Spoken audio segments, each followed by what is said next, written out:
Umalis nga pala kami kanina, di ngayon makikipag-birthday kami mga Marikoy. Tama ko nga itong si Jace na wala sa mood. Nga pala yung gamit kong bag na nabili ko sa Seco Sana. Maliit lamang pero nagkasya naman yung mga kailangan ko. Kaya di yung sobre na ibibigay ko sa may birthday, maliit din. Gusto ko yung bag na to mga Marikoy kasi nakakasosyal. Kaya na nga si Jace na wala sa mood, ang ganda pa naman ng OOTD niya. Tapos para mapakita ko talaga yung suot ko sa inyo, kunwari daw lalabas ako ng sasakyan. Tapos ayun na nga mga Marikoy, sumakay na kami ng sasakyan.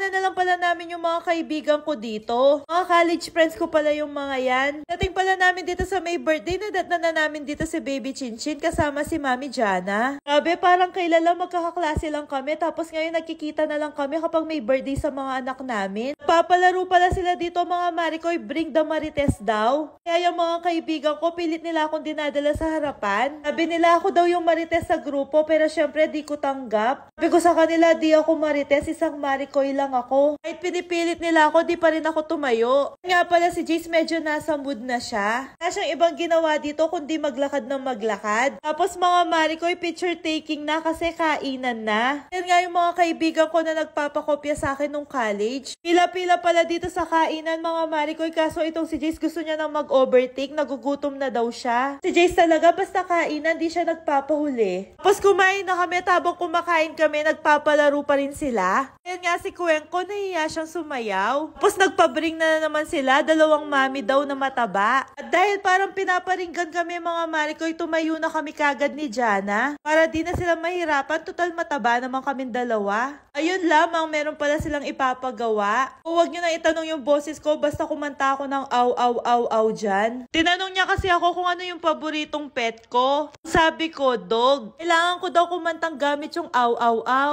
Pagkatapos mga Marikoy, nakita ni Jace yung mga cookies kaya nagpakuha siya.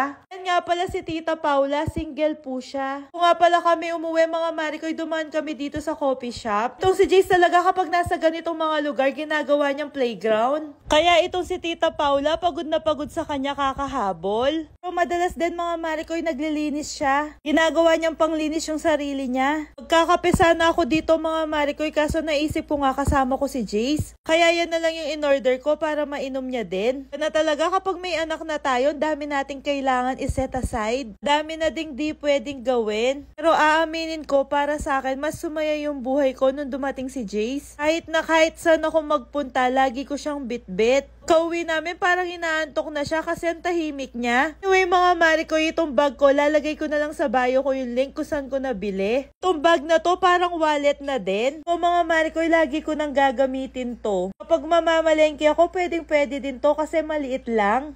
Bye!